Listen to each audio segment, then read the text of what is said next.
하나님께서 우리를 자녀 삼으셨다는 이 표현은 우리가 생각하기에는 뭐 그러실 수 있겠지라고 생각하지만, 그것을 비유로 든다면 바로 제가 이 컵을 내 자녀라고 말하는 것과 비슷한 것입니다. 왜냐하면 하나님은 창조주이시고 우리는 피조물이기 때문입니다. 하나님의 손에 만들어진 우리 인간을 하나님이 자녀 삼으셨다, 그냥 내 소유 삼으셨다, 내 것 만드셨다라는 말은 나면 그 납득되는 말이지만, 이 자녀 삼으셨다는 것은 아주 파격적인 표현입니다. 그리고 하나님이 자녀를 삼았다는 그 말 속에는 무엇이 있는 것입니까? 하나님의 사랑이 얼마나 큰지를 알 수 있는 것입니다. 반려동물을 키우는 사람들은 그러잖아요. 가서 엄마가 밥 줄게. 강아지를 보고 엄마가 밥 준다 그러면 그 엄마는 뭐가 되는 거예요? 엄마 강아지가 되는 겁니까? 근데 왜 엄마라는 단어를 써요? 그것은 내 자녀만큼 사랑한다는 의미가 들어 있을 것입니다. 하나님이 우리를 자녀 삼으셨다는 그 말은 우리가 자녀가 됐다라는 그 의미도 있지만, 더불어 뭐예요? 그만큼 우리를 사랑하시는 하나님의 사랑이, 아버지의 사랑, 어머니의 사랑이라는 큰 복이 있다는 것입니다. 그런 의미에서 우리가 자녀의 복을 누린다는 것은 바로 하나님의 사랑이 우리 가운데 임해서 일어나는 변화를 경험한다는 의미가 있는 거예요. 결국 우리가 주님을 만나서 변화된다는 것은 바로 그 자녀의 복을 누리는 것이고, 그 자녀의 복이라는 건 다른 말로 표현하면 무엇입니까? 하나님의 사랑이 우리 인생을 바꾸어 놓는다는 의미가 있는 것입니다. 오늘 본문의 이 탕자는 아버지의 사랑을 깨닫지 못했던 어리석은 아들이었습니다. 그래서 어느 날 살아계신 아버지에게 자신의 유산을 상속해 달라고 요구합니다. 요즘도 그렇게 말하면 자식으로서 참 뭔가 욕먹을 것 같은 시대인데, 이 시대는 더 했겠죠. 그런데도 아버지는 말없이 그 탕자에게 아들의 몫을 주십니다. 그리고 그 아들은 그 재산을 가지고 큰 도회지로 가서 자기가 원하는 대로 살아보고 자기가 더 큰 야심을 가지고 해보려고 했지만 실패하고는 쫄딱 망해요.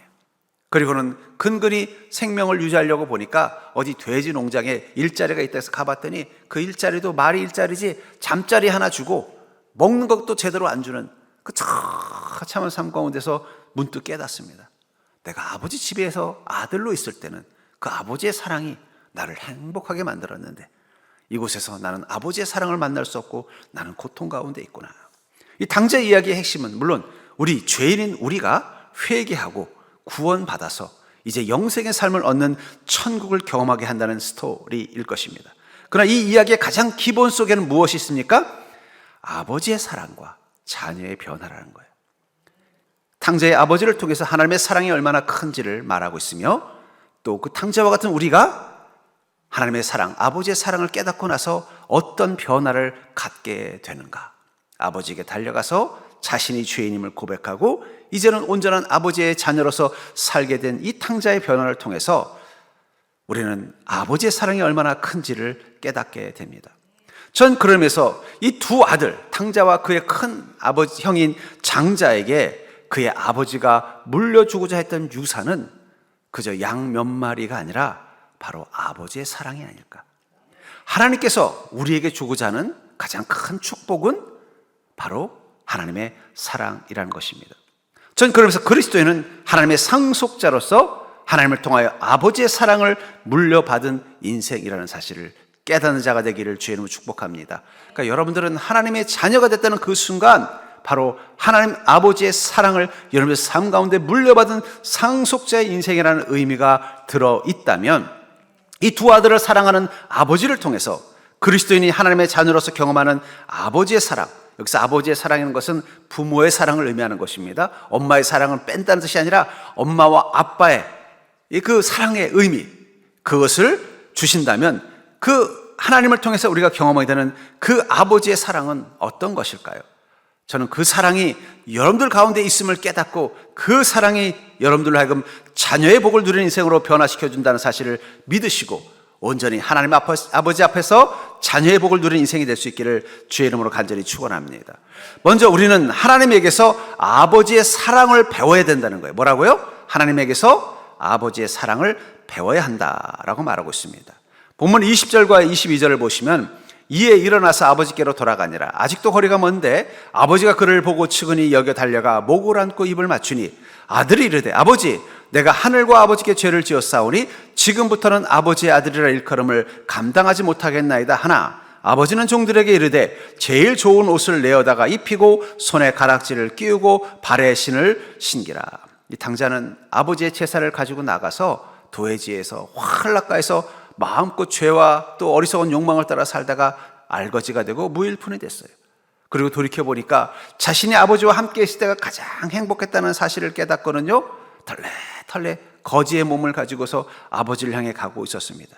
근데 놀라운 건 아직 이 아버지가 있는 집까지 거리가 꽤 있음에도 불구하고 아버지는 그 아들을 알아보고 어떻게 했다고 말하고 있어요?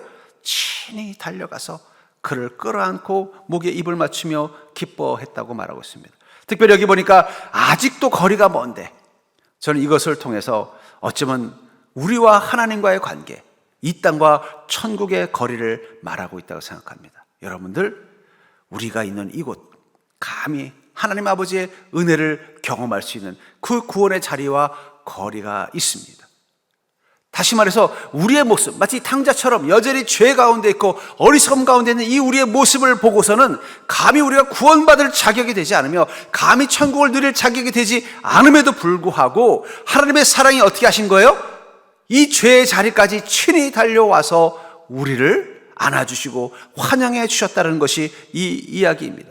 그리고 왜 아버지가 그렇게 할 수밖에 없었는가를 그를 보고 측은히 여겼다라는 단어 속에서 말씀하고 있다는 거예요. 여러분, 우리가 구원받는 것은 우리의 공은 하나도 없습니다. 우리가 있는 이 자리에 우리의 모습은 죄와 어리석음으로 가득한 모습입니다. 감히 구원받을 만한 어떤 것도 갖지 못한 죄인일 뿐입니다.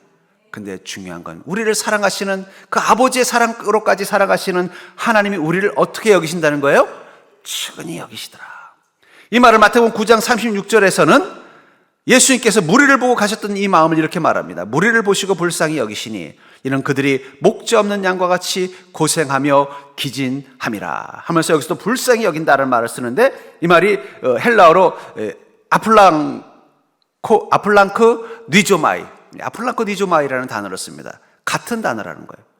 아버지가 그를 보고 측은히 여겨라 할 때도 아플랑코 니조마이라는 단어를 쓰고 예수님께서 무리를 보고 불쌍히 여기실 때도 아플랑코 니조마이라는 같은 단어를 썼다는 거예요. 그 얘기는 뭐예요?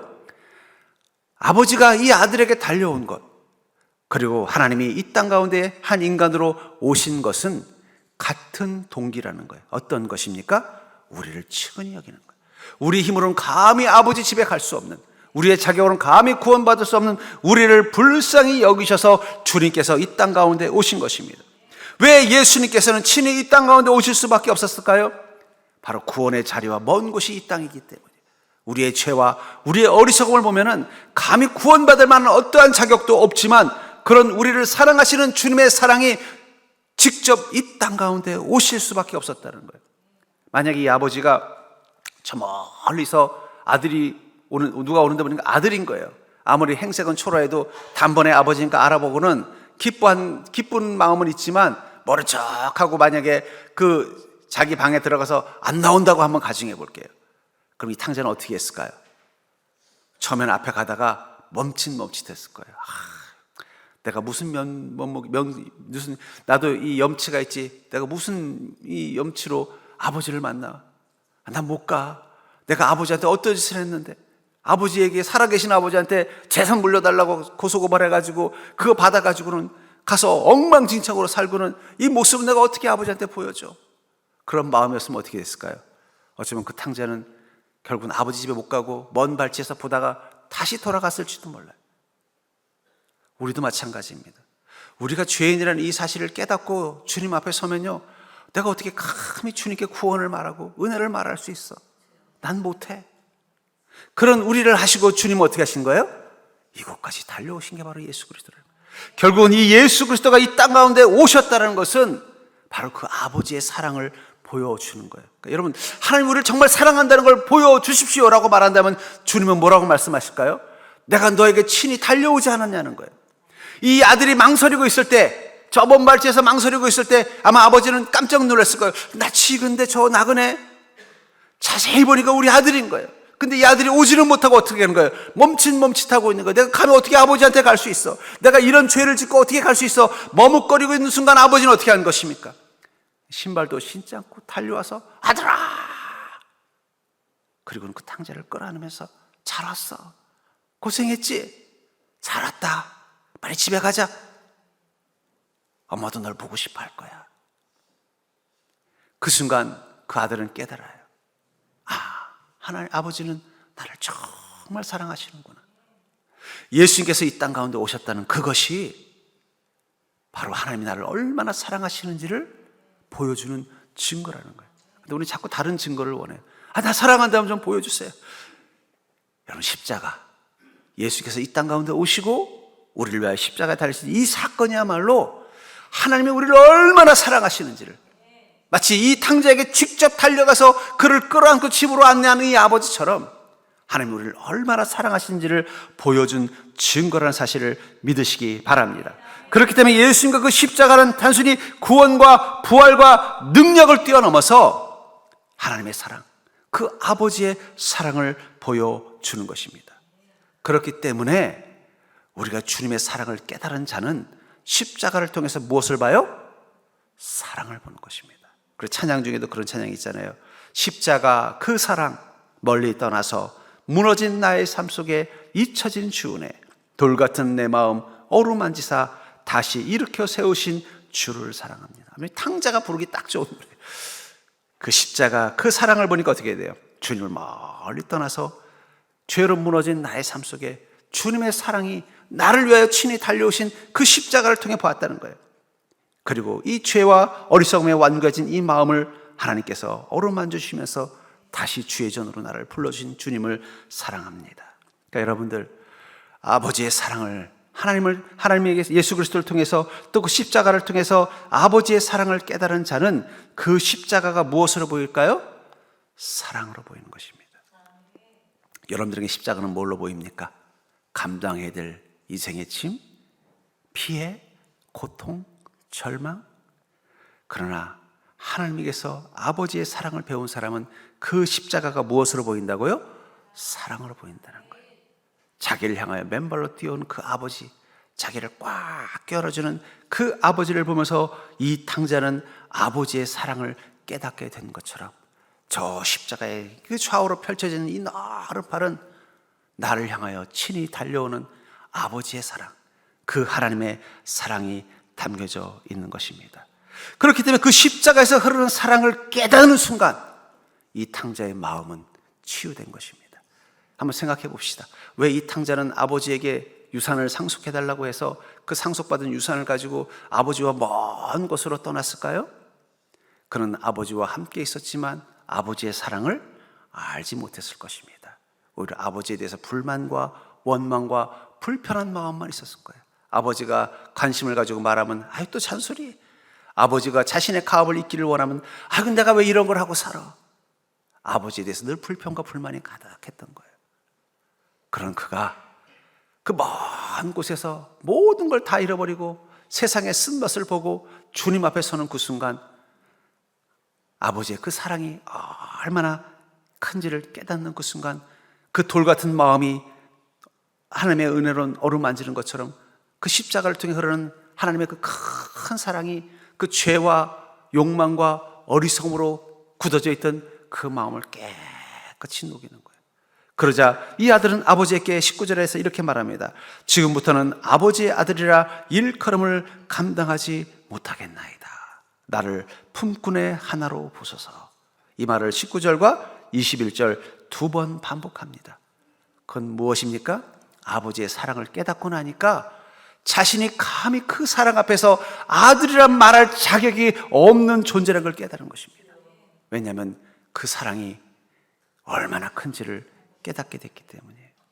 어떤 그리스도인은 십자가를 통해서 마치 이 탕자가 아버지의 큰 사랑을 깨닫고 나니까 감히 나를 아버지의 아들이라 일컬음을 감당하지 못하겠습니다. 그냥 나를 주님의 종으로만 봐줘도 저는 충분히 기뻐하고 감사할 수 있습니다라고 고백하는 것처럼 하나님의 사랑이 저 십자가를 통해서 내 인생 가운데 얼마나 큰지를 깨닫게 되면요, 우리는 뭐라고 말할까요? 나 같은 죄인을 구해주신 주님 앞에 제가 감히 어떤 것을 요구하겠습니까? 저를 구원해 주신 것만으로도 저는 감사하고 감격할 뿐입니다 그러나 그 아버지의 사랑을 깨닫지 못한 아들은 뭐라고 말할까요? 그것 가지고 저를 만족시킬 수 없어요. 예수님의 십자가만 가지고는 전 안 됩니다. 지금 제 명예도 올려주시고, 지금 내 육신도 치료해 주시고, 지금 우리 가정의 문제도 당장 해결해 주시고, 그거 안 해주시면 하나님 나 안 사랑하는 걸로 알겠어요. 십자가를 통해서 보여주시는 하나님의 사랑이 얼마나 큰지를 깨닫지 못하면 우리 입술은 그렇게 말한다는 거예요. 이것 가지고는 안 돼요, 주님. 더. 그러나 그 십자가의 사랑이 얼마나 큰지 깨닫게 되면 우리도 모르게 뭐라고 말해요? 내가 누군데 주님이 나를 구원하시기 위하여 그 십자가에 올라가셨습니까? 내가 무엇인데 주님 나를 구원하시기 위하여 친히 이 땅 가운데 오셨습니까? 저는 감당할 자격이 없습니다.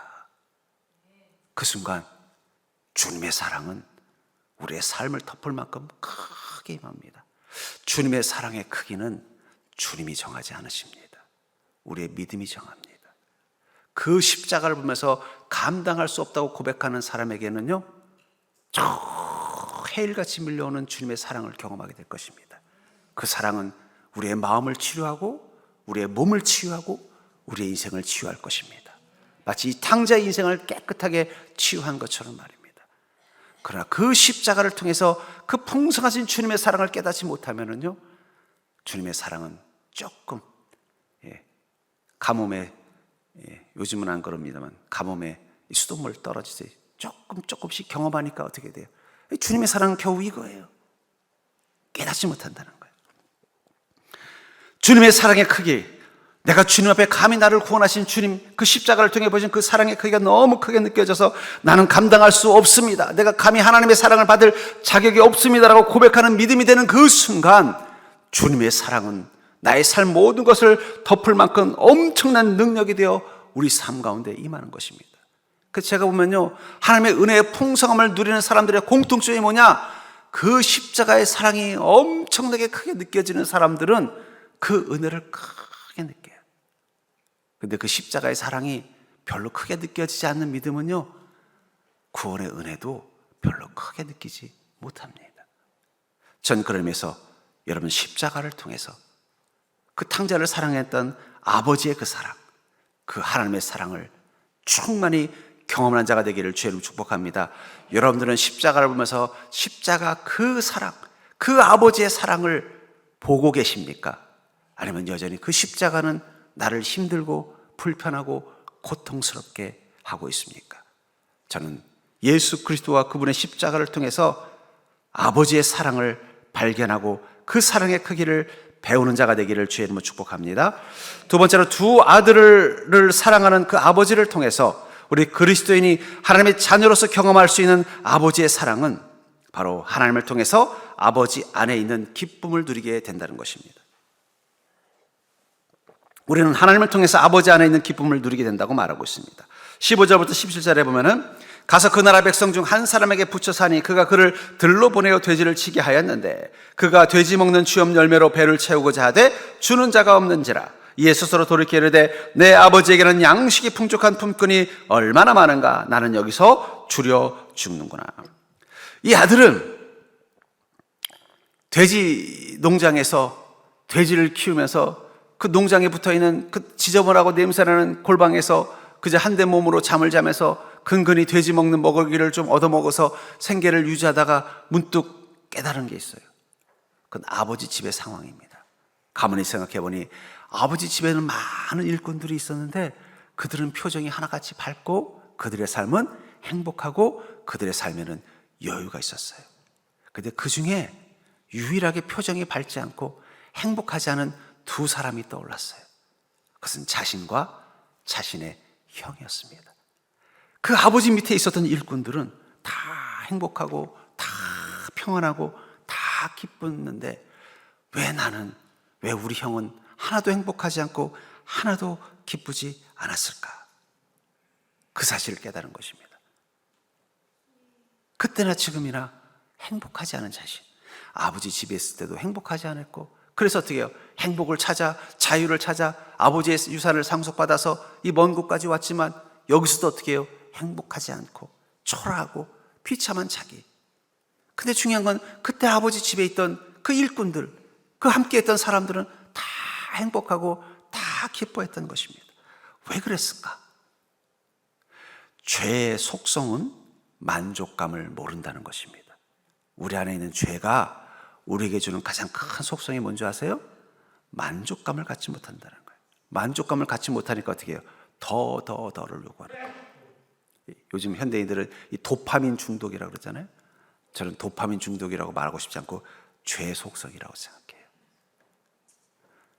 이것 가지고 만족이 안 되는 거예요. 이게 아버지 안에 있었던 이 일꾼들은요, 그 아버지가 주는 봉급, 아버지가 주는 복지, 아버지의 배로 가지고도 충분히 행복하고 만족했어요. 근데 정작 아들이라고 불렸던 자신과 자기의 형님은요, 만족하지 않으니까 늘 불평과 불만이 있었던 것입니다. 그 근원엔 죄가 있었다는 거예요. 그런 것을 깨닫고 나자 어떻게 돼요? 아, 내가 어리석었구나. 이 탕자가 이제 아버지의 이 환영을 받고 그 집에 들어와서 함께 잔치를 치르고 새 옷으로 갈아입고 다음 날부터 하루를 아버지 집에서 시작할 때 그는 어떻게 했을까요? 아마 제일 먼저 일어나서 그 일꾼들이 일하는 그 양들을 치는데 제일 먼저 가서 건초도 베고 양들도 씻기고 그럴 거예요. 아버지가 그럴 거예요. 얘야, 너 몸도 피곤할 텐데 좀 며칠 쉬어. 그럼 뭐라고? 아버지, 저는요 여기보다 더 심한 돼지우리간에서 새벽부터 밤늦게까지 죽을 고생했어요. 이거 하나도 안 힘들어요. 저는 이제 깨달았어요. 아버지 밑에서 일하는 일꾼들이 왜 행복했는지 그 기쁨을 알았어요. 저는 이게 너무 행복해요. 아버지 집에서 아버지의 양들을 돌보는 게 너무 행복해요. 주님의 사랑, 아버지의 사랑을 이 아들이 깨닫고 그것을 경험하고 나니까 마음이 바뀐 것입니다. 전에는 아버지가 야, 또 가서 이번에 양이 새끼 낳는 것 같은데 좀 가서 옆에 가서 좀 도와라. 그러면요 입이 대충 나와가지고 내가 이거 하려고 태어났나. 불평 불만이 많던 이 아들이 이제는요 아버지가 시키지도 않는데 나가서 양우리를 돌보면서 그 일꾼들하고 함께 일하면서 행복해하는 거예요. 왜냐하면 아버지의 사랑이 깨달아졌기 때문입니다. 그렇기 때문에 우리가 죄로부터 치유함을 받으면요 우리 안에 어떤 게 생기느냐, 만족감이 올라가면서 이번에는 더가 아니라 더 작은 것에도 기뻐하고 감사하는 마음이 생기는 거예요. 여러분 BTS라는 가수 알죠? 대한민국 사람 중에 BTS를 모르는 사람은 없지만 그렇다고 BTS의 노래를 부를 줄 아는 사람도 별로 없는 것 같습니다. 저도 한번 해보려고 한번 틀어봤는데 도저히 못 따라 하겠더라고요. 그 BTS가 부른 노래 중에 작은 것들을 위한 시라는 노래가 있어요. 근데 그 가사가 제 마음에 와닿았어요. 한번 그 가사의 한 부분을 제가 소개하겠습니다. 널 알게 된 이후 내 삶은 온통 너, 사소한 게 사소하지 않게 만들어버린 너라는 별, 하나부터 10까지 모든 게 특별하지. 너의 관심사, 걸음걸이, 말투와 사소한 작은 습관들까지 다 말하지. 너무 작던 내가 영웅이 된 거라고. 난 말하지. 운명 따윈 처음부터 내게 아니었다고. 세계의 평화, 거대한 질서, 그저 널 지킬 거야 난. 여기 한 사랑에 빠진 한 사람이 그 사랑하는 여인 때문에 자기에게 변하다는 이유를 뭐라고 말해요? 사소한 게 사소하지 않게 만들어버린 너라는 별. 여러분, 사랑은 우리에게 사소한 걸 사소하지 않게 만들어버린다는 거예요. 이제 이 사랑을 경험한 이 한 명의 이 사람은 어떤 별에 살고 있는 거예요? 작은 것에 기뻐하고 작은 것에 행복해하고 작은 것에 감사하는 별에 사는 존재로 바뀐 것입니다. 천국이 그런 별입니다. 하나부터 10까지 모든 게 특별하지. 아버지의 사랑을 깨닫지 못하고 아버지 집에 머물렀던 탕자는요, 사소한 게 너무 불편한 거예요. 하나부터 10까지 다 불만인 거예요. 내가 이런 것 때문에 살아야 되나? 이런 것 때문에 내가 감사해야 되나? 원망하고 불평하니까 어떻게 해? 난 이렇게 못 살겠다. 내가 원하는 것을 누릴 수 있는 곳으로 가야겠다. 그래서 그는 자신의 욕망을 채울 수 있는 별로 간 거예요. 하지만 그 욕망이 가득한 별에서 그는 뭘 느껴요? 아버지의 사랑이 얼마나 큰지를 깨닫고 돌아온 것입니다. 돌아와서 아버지의 사랑을 깨닫고 아침에 일어나 보니까 어떻게 돼요? 텐트에서 자는 것도 감사하고, 양들이 아침에 일찍 매 울면서 잠을 깨우는 것도 감사하고, 양들을 키우는 품꾼들과 함께 가서 양을 돌보는 이 일도 감사하고, 사소한 것을 사소하지 않게 만들어버리는 그 은혜를 누리게 됐다라는 거예요. 다 말하지 너무 작던 내가 영웅이 된 거라고. 자신이 더 이상 초라하게 보이지 않는 거예요. 양을 키우는 그 삶이 초라하게 보이지 않게 됐다는 거예요. 전 그런 의미에서 그리스도인, 아버지의 사랑을 깨닫고 아버지 안에 있는 기쁨을 누리게 되는 그리스도인들은 다 시인이라고 생각합니다. 어떤 시인이에요? 작은 것들에 대해 시를 쓸 수 있는 시인. 내 인생의 작은 일상에 대해서 찬양하고 기뻐하고 감사할 수 있는 시인이 되는 거예요. 하나님께서 나에게 이런 은혜를 주셔서 감사합니다. 우리가 주님의 사랑을 깨닫고 나잖아요. 그럼 눈 뜨면서 감사해. 하나님, 내가 오늘 눈 뜨게 해주셔서 감사합니다. 하나님, 우리에게 가족을 주셔서 감사합니다. 하나님, 오늘도 일할 수 있도록 출근하게 해주셔서 감사합니다. 하나님, 오늘도 하나님께서 내 삶 가운데 함께 계심을 느끼게 해주셔서 감사합니다. 작은 것들을 노래할 수 있는 시인으로 바뀌는 거예요. 그러니까 오늘부터 여러분들 집에 가서 한번 시를 써보십시오. 내 일상의 사소한 것들을 더 이상 사소하지 않게 만들어버리는 하나님의 사랑, 그것을 경험하는 순간 우리가 머무는 이 땅은 더 이상 욕망의 땅이 아니라 아버지의 집, 천국이 되는 것입니다. 그래서 유다서 1장 21절을 이 공동번역은 이렇게 번역하고 있습니다. 그리고 언제나 하나님의 사랑 안에 머물러 있으면서 영원한 생명으로 인도하시는 우리 주 예수 그리스도의 자비를 기다리십시오. 우리가 이 땅에서 어떤 모습으로 살아야 되느냐? 언제나 하나님의 사랑 안에 머물러 있으라고 말하고 있다는 거예요. 우리가 주님의 사랑을 깨닫고 아버지의 사랑을 주님을 통해서 깨닫고 그 사랑의 기쁨 가운데 머물러 사는 그 순간 우리는 어떻게 될까요? 이곳에 사는 것이 천국이라는 사실을 깨닫게 된다는 거예요. 여러분, 이 땅은 아주 신기합니다. 가장 적절한 비유를 든다면은 여러분들이 혹시 그 영화를 봤는지 모르겠어요. 이 어벤져스에 보면은요, 이 인피니티 스톤이라는 게 있습니다. 그 중에 리얼리티 스톤이라는 게 있어요. 이 리얼리티 스톤의 특징이 뭐냐? 그 돌의 힘은 보이는 것을 바꿔놓는 것입니다. 폐허를 천국으로, 천국을 폐허로. 어쩌면 이 땅에는 이 리얼리티 스톤이라는 신비한 힘이 있어요. 죄와 욕망에 사로잡힌 사람의 눈에는 이 땅이 어떻게 보여요?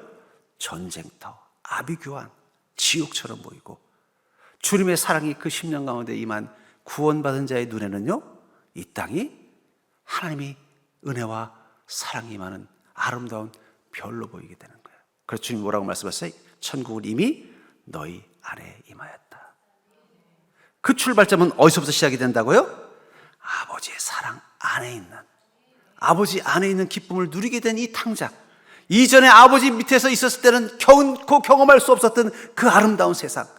그러나 그가 그 죄와 욕망의 땅에서 절망을 해보고 아버지의 사랑이 얼마나 큰지를 깨닫고 그 아버지의 사랑이 머무는 이 집 안에 들어온 그 순간 자신의 죄를 회개하고 이제는 온전히 아버지의 아들다운 모습으로 회복된 그 순간 그가 눈뜨는 그 아침이 얼마나 아름다운지를 깨닫게 된 것처럼 말입니다.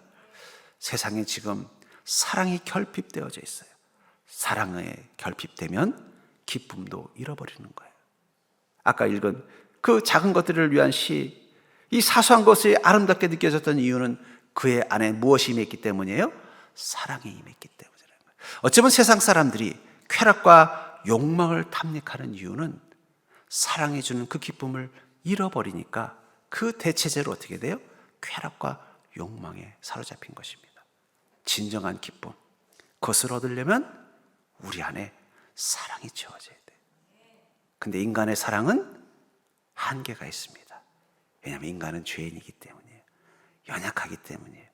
여러분들의 부모님, 여러분들의 아버지, 어머니도 여러분들을 사랑하지만 완전한 아버지의 사랑으로 사랑할 수 없습니다.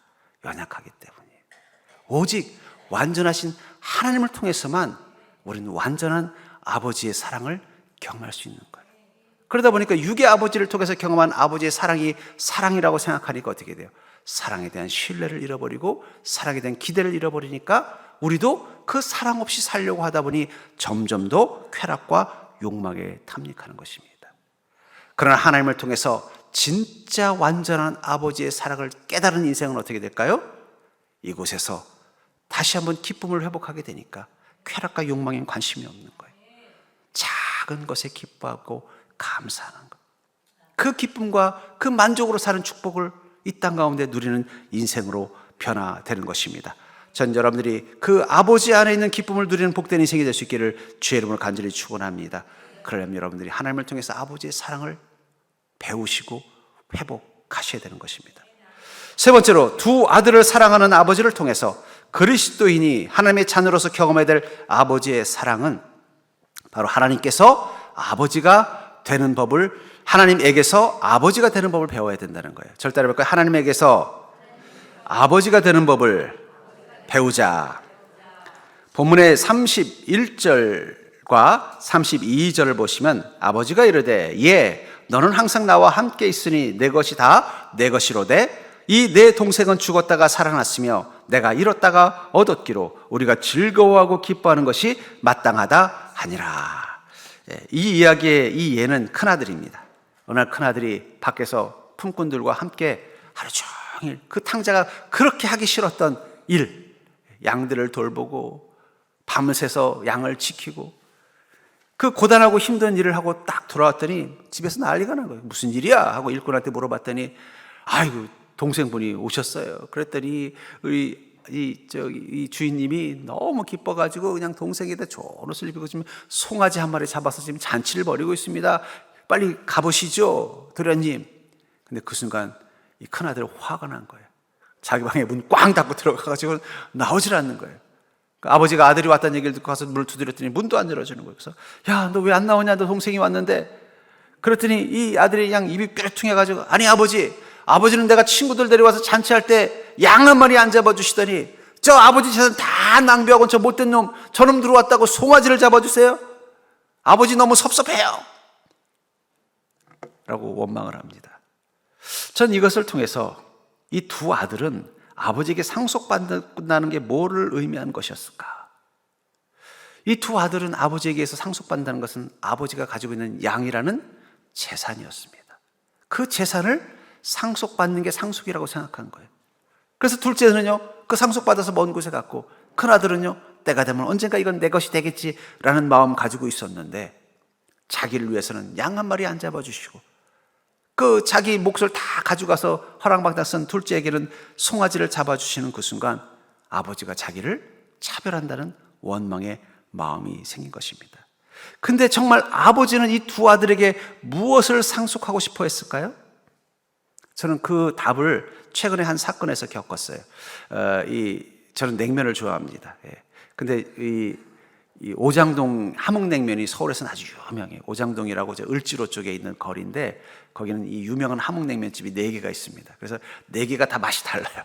그래서 갈 때마다 오늘은 이 집 가서 먹어보고 저 집 가서 먹어보는데 그중 한 집이 평택에다가 본점을 차린 거예요. 그래서 깜짝 놀래가지고 가봤더니 낯이 익은 그 여자 사장님이 하고 계신 거예요. 그래서 아니 어떻게 서울에서 내려오셨어요? 했더니 뭐 정확하게 구체적인 얘기를 하는 이런 상황이더라고요. 그 아저씨가 돌아가신 거예요. 돌아가시면서 아무래도 좀 여러 가지 부채도 있고 해결될 문제가 있으니까 거기를 이제 소위 말하는 권리금을 주고 아마 이렇게 넘기신 것 같아요. 그리고는 이제 내려왔는데 생각해 보니까 이 남편이 이 냉면, 함흥냉면의 나름대로의 그 소위 하나는 장인으로서 이게 있는데 이거를 살려야겠다는 마음을 가지셨던 것 같아요. 그래서 여기서 한 1, 2년 쉬시다가 이 평택 이쪽 브레인시티에다가 냉면집을 차리신 거예요, 다시. 그리고는 그 자기 아들을 주방에 그 이제 비법을 전수하려고 한 거예요. 근데 코로나 기간 동안에 너무 어려웠다는 거예요. 그리고 보니까 이 브레인시티도 한 10년은 기다려야 될 것 같다는 생각이 들어서 접었대요. 그래서 아이고 힘드시겠어요? 그랬더니 아이고 좀 손실 본 것보다 더 힘든 건 아들이래요. 그래서 무슨 얘기예요? 그랬더니 우리 아들이 사실은 대학교 교수가 되려고 박사까지 공부한 엘리트래요. 근데 아버지 돌아가시고 네가 우리 아버지의 이 가업을 이어야 되지 않겠냐 설득해서 학교 사표 쓰고 주방에 와서 엄마를 통해서 아버지의 그 레시피를 배우고 하기 시작했는데 그만 망한 거예요. 그러니까 아들한테 너무 미안하다는 거예요. 그래서 아유 그러시겠네요. 그래서 이제는 접으실 거예요. 그랬더니 아니에요. 한 1년 쉬었다가 서울에서 다시 차릴 거라는 거예요. 왜 그럴까요?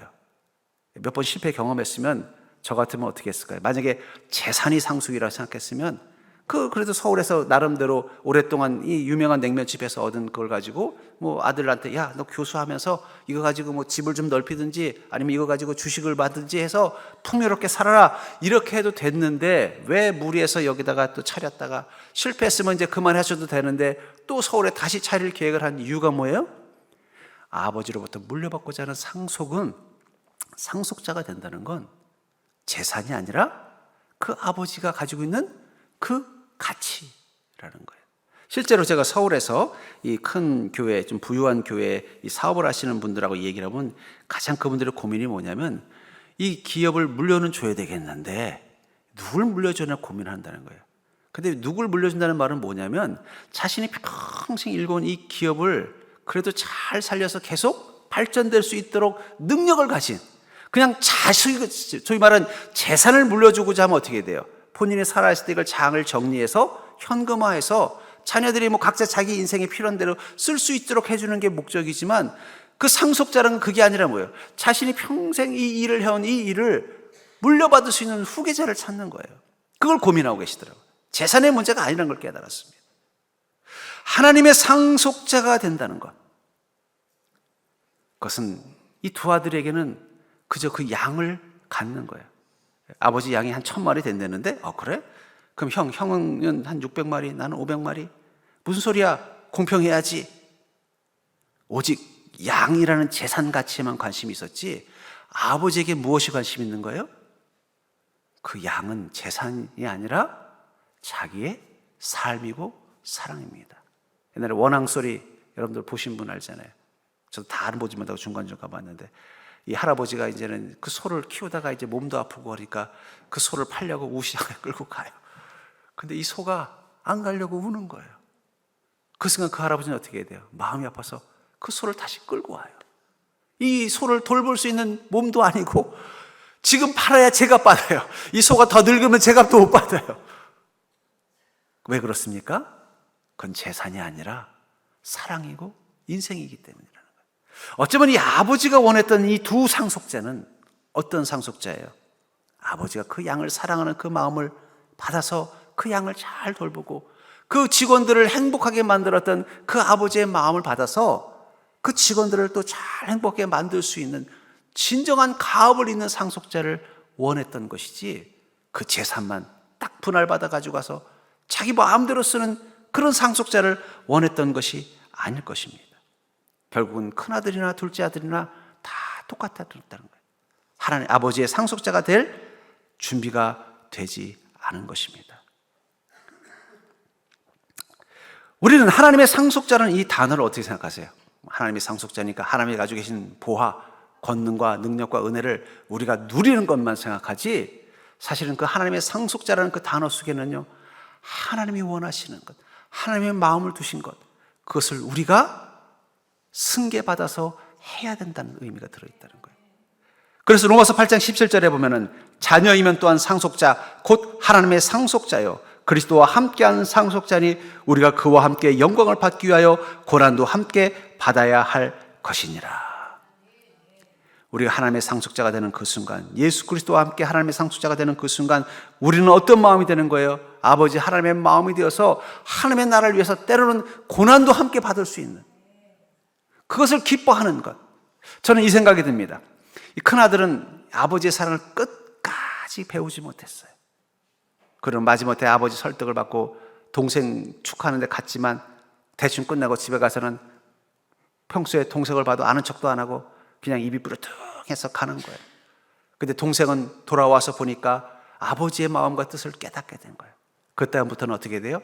아버지 마음이 되어서 가서 양들을 정성껏 돌보고 일꾼들을 정성껏 챙기고 아버지 대신에 그 고단하고 힘든 일들 아버지 쉬세요. 제가 할게요. 제가 아버지가 왜 그렇게 했는지 이전에는 몰랐어요. 왜 그렇게 새벽까지 나가서 양 우리 앞에 앉아 계셨는지 저는 그때 몰랐어요. 이 양들 많은데 그 일꾼들 시키는 일꾼 많은데 좀 아버지는 쉬시고 이 양이 많아서 힘들면 좀 몇 마리 정리해서 좀 그걸 현금화하고 이렇게 할 줄 알았더니 그걸 못 하시고 그 양 앞에 앉아 있는 아버지가 이해되지 않았는데 이제 아버지의 사랑을 알고 보니까 왜 아버지가 그렇게 했는지 알겠네요. 아버지 쉬세요. 제가 가서 그 양이 새끼 낳을 때까지 옆에 앉아 있을게요. 아버지의 마음을 갖게 된 것입니다. 누가 진짜 상속자일까요? 여전히 자기에게는 양 한 마리 안 잡아준 아버지에 대해서 불평과 원망을 가지고 있는 장자일까요?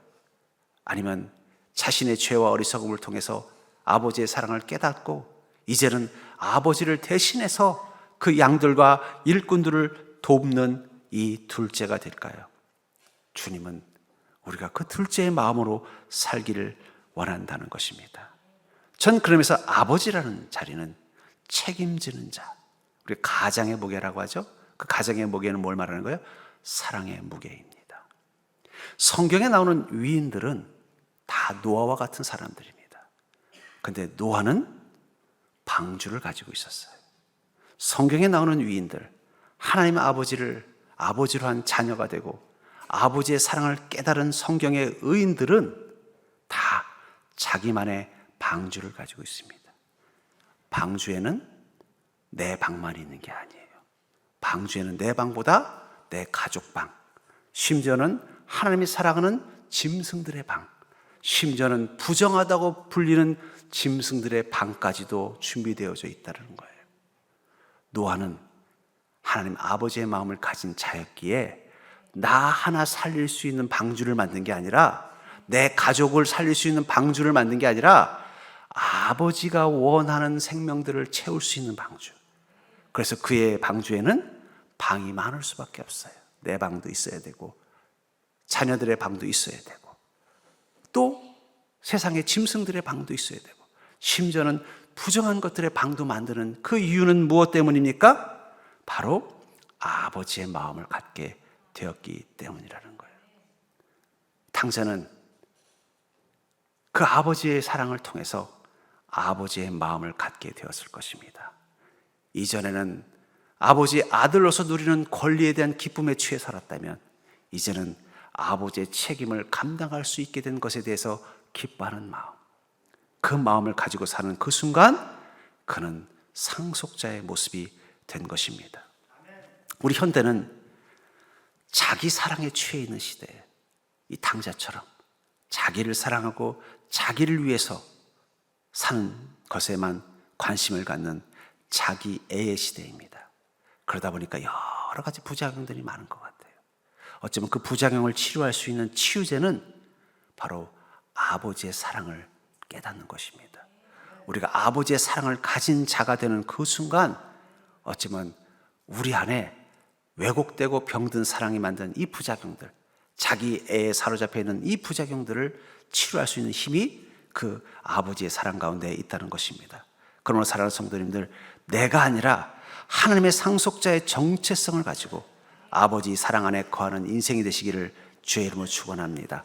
우리가 이제는 하나님의 자녀로 머무는 게 아니라 하나님의 상속자가 돼서 아버지의 마음으로, 그래서 여러분들에게 주신 각자의 방주를 만들고 채우는 인생 될 수 있기를 주의 이름으로 간절히 축원합니다.